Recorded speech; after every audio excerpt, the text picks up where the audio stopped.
Hey, new driver, what's up? So, if I look a little beat down, I figure it just helps with the reality of what we do out here. This is a difficult and dangerous profession, but it is one that you can do if you're wise about it and if you have more information than I did when I got started. They try to tell you everything they can think of in truck driving school, and they really do a good job, usually. But there's just too much to remember to tell you out there. I mean, like this right here. You know, nobody told me about, hey, somebody's eventually going to come over the line and blow your mirror off. What do you do about that?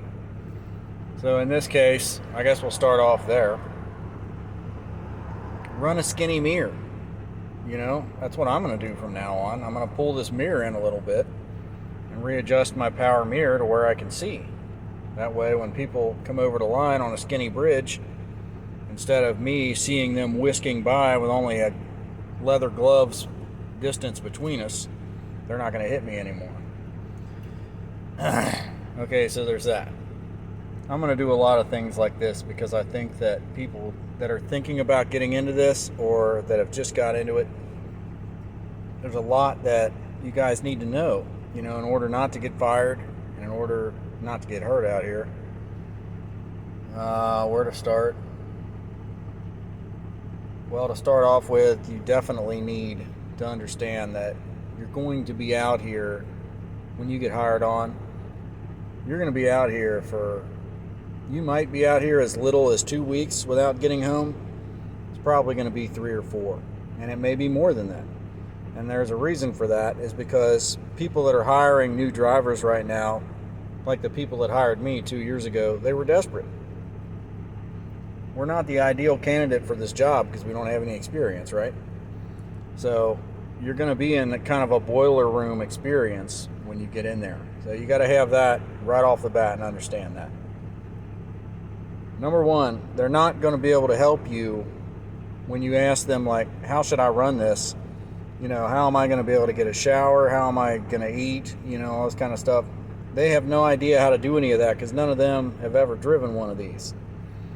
And initially, they'll kind of act like they have, but then later on, you'll figure out none of them have driven one of these. I mean, if you get somewhere like a flatbed company, you'll probably be dealing with real drivers, maybe, but in most cases, drivers don't want to be a dispatcher because they know what dispatchers are going to have to put you through. Because they know what dispatchers have put all the guys like me through. They have to do it in order to keep their job, in order to stay profitable. So, right out of the gate, you definitely, day one and forever, you have to have 2 gallons of water, 2 gallons of windshield washer fluid, some kind of a small toolkit, some kind of a small knife that's legal for where you're going to be going. Look into it because it's different everywhere. You got to have that to cut the seals. You got to have it to dig a SIM card out of a phone that dies on you, that kind of thing. You should have some kind of a secondary cheap phone just to stick a SIM card in because they die out here.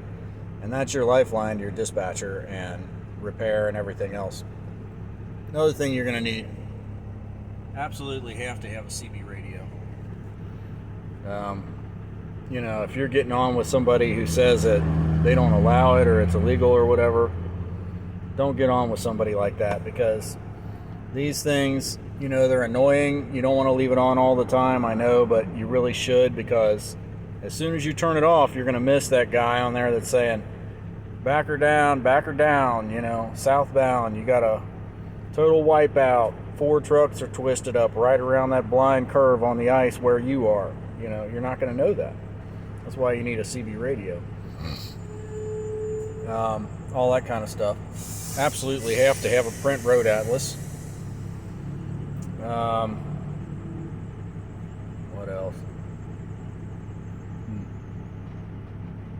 You got to have something to keep your food because you may not be able to get to food for a couple of days. So you're going to run either a little electric cooler, which makes a lot more sense, or run a traditional cooler And now you got to buy a bag of ice every day or every other day, but you'll have food. When you buy things, don't be thinking about buying small, buy big. Like if you want a sandwich, buy 3 sandwiches, because now they're in the cooler, and now later on when you forget to get any food, you've got food in there. Okay? These are the things that keep you on the road, keep you on time, keep you energized, because food out here is what really does keep you alive. Because if you try to go cheap and think that you're going to eat small and not eat that much, you're going to be so tired, you're going to be falling asleep at the wheel. And then you die, and somebody else probably dies. So run a decent amount of food. Oh, showers. That's going to be an issue for you out here just starting out. You're going to wonder how to figure that out, because the dispatchers are going to tell you, oh, we don't want you wasting time on that. Do that at the end of the night. Well, here's the thing. Every 8 hours, you got to have a 30-minute break in there somewhere. So, obviously, well, maybe not obviously, but should be obvious that your shower time is going to be sometime in the afternoon. And the reason for that is, when you're first getting out there running, you're going to be shutting down real late because you don't know what you're doing. And there's nothing I can tell you to help you with that. It's just something you got to figure out on your own. And so, when you get your shower at 2 or 3 in the afternoon, or 4, or whatever it has to be, there's not really that big of a wait around that time either. You try to get a shower at 7 and keep rolling, you may have 2 hours of wait ahead of you. There might be 10 people waiting for a shower, okay? All this kind of stuff. That's one of the things that'll help you so much, though, having the food, having the shower out of the way in the afternoon. And the beauty of that is, like later on, when you're running out later than you should be, like out after 8, basically, when it's real hard to shut down. You can't hardly get anywhere to shut down unless you're in the deep south, or unless you're way out west, and some places you can shut down whenever you want. Not Dallas, though. Dallas, those lots are full, brother, at 1 o'clock in the afternoon. Believe that. That is no bullshit. I've been there. I've seen the last reserved parking spot get sold at 1 p.m. in Dallas with my own eyes. I've seen it. So, keep all this stuff in mind. If you're running the East Coast, like if they're sending you to Jersey, forget about shutting down out there at 6 or 7 without a reserve. It's just not going to happen. Even after, I'm talking about a half an hour after 5.